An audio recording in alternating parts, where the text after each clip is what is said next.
What is going on, Draw It To crew? Ramney here with a brand new vlog video. And in this video, I was originally going to do a Star Wars story spoiler review, but I think I decided instead that I would rank the Star Wars movies, all 10 live-action Star Wars movies from worst to best. A ranking video like this one is personal. It's very subjective. Now, my ranking is definitely going to be different than your ranking. If you guys want to print out these poster cards that I made similar to the last ranking video I did with the MCU films, if you guys want to print these out and rank these Star Wars movies similar to how I did, make sure to head on over to the description of this video. I have a link to this that you guys can check out. So, having said all of that, let's get right to it. Actually, before we even begin, full disclaimer, I am not a huge fan of Star Wars. I am a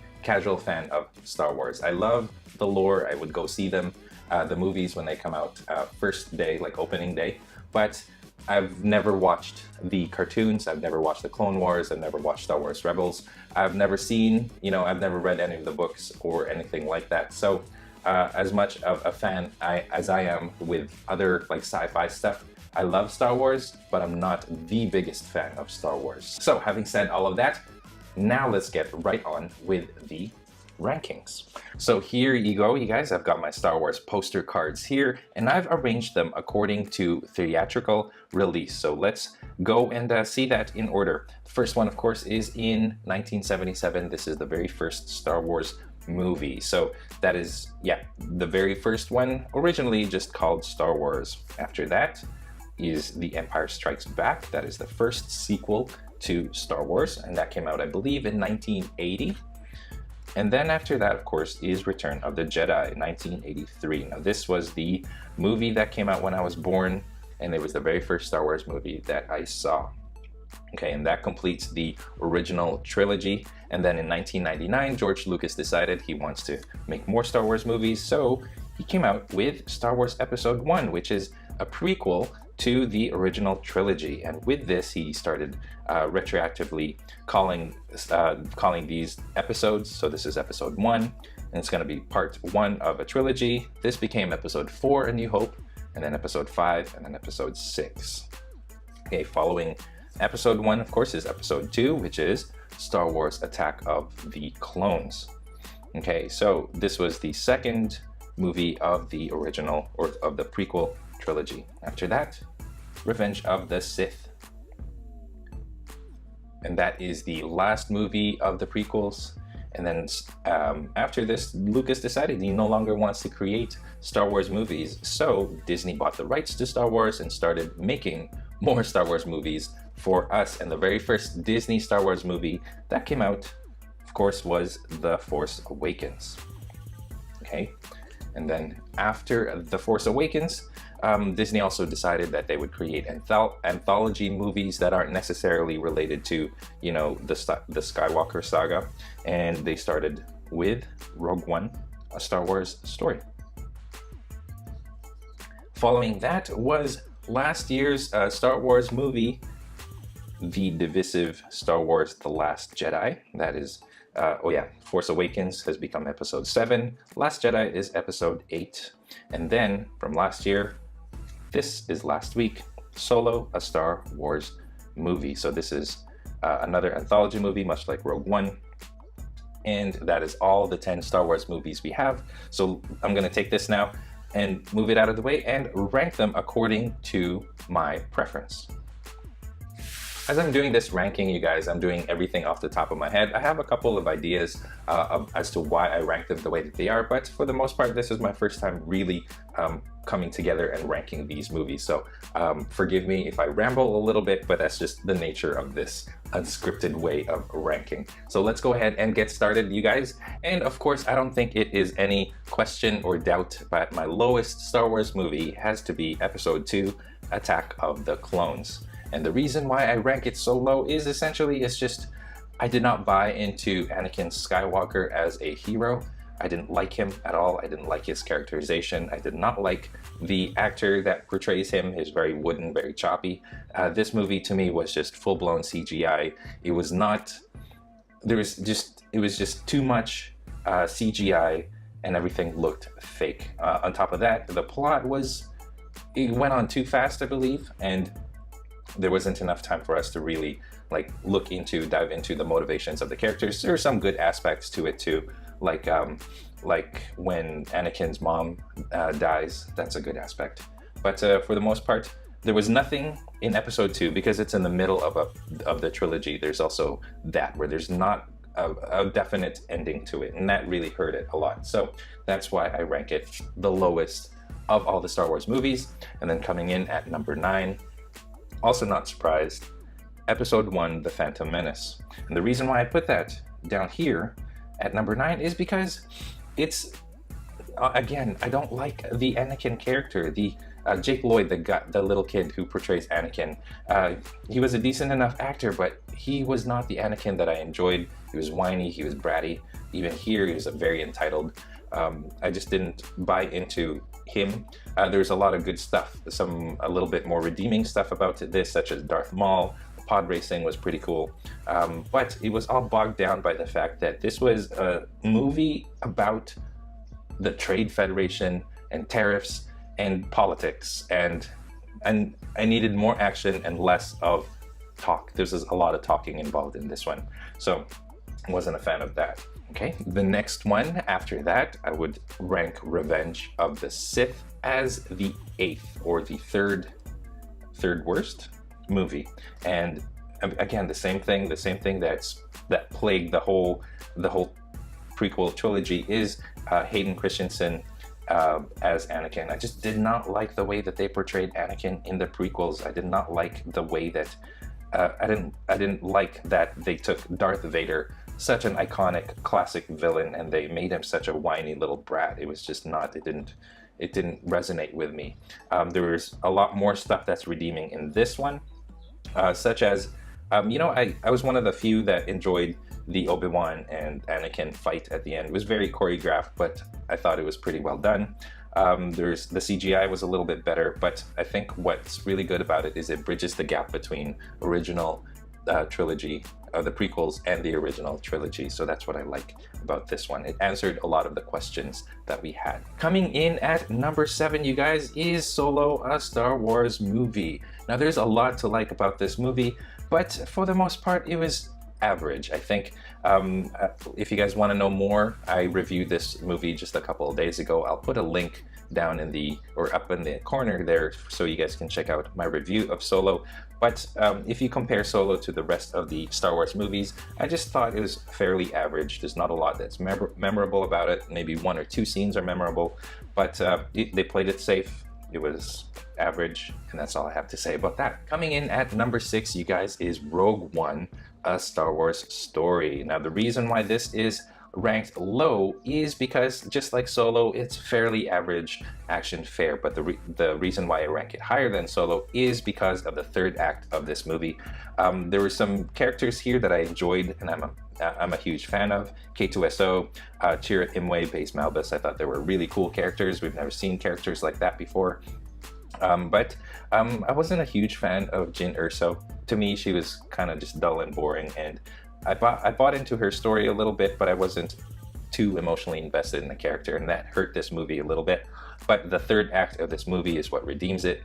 You get to see their plan in action, and it was very fast-paced. You see the sacrifices that had to be made. It felt like a war, and of course the iconic Darth Vader scene at the very end. And the way that this kind of goes straight into the first Star Wars movie, A New Hope, I liked that. It was very seamless, just like that. And I really like the ending of this. That's why it's a little bit higher up. Now, you guys, coming in at number 5, I would have to say is Star Wars The Last Jedi.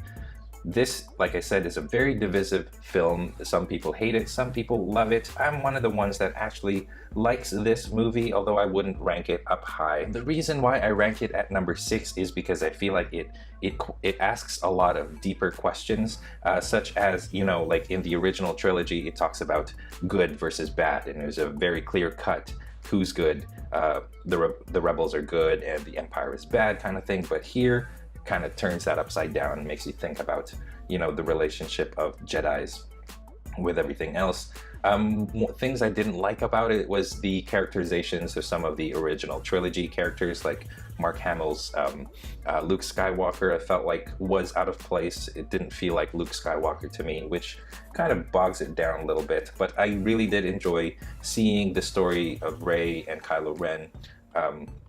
Seeing that progress, I thought was pretty cool. So that's The Last Jedi. It's one of the most divisive, but I enjoyed it for the most part. Coming in at number 7, you guys, I would put Return of the Jedi. Now this is the weakest of the original trilogy, and that says a lot about the original trilogy and how awesome it is, because Return of the Jedi is still a fun action movie. It closed a chapter of the Star Wars saga, and I really enjoyed the redemption story. Now this is the very first Star Wars movie that I saw, which led to a lot of confusion as a kid because I had no idea what the relationships were with these characters, and and I don't know why I'm saying that, but anyway, Luke becoming, like, achieving his potential was a good story to me, because I felt like Luke Skywalker was like a really good everyday, like, a hero that you can relate to. I liked his characterization more in this one than even in A New Hope.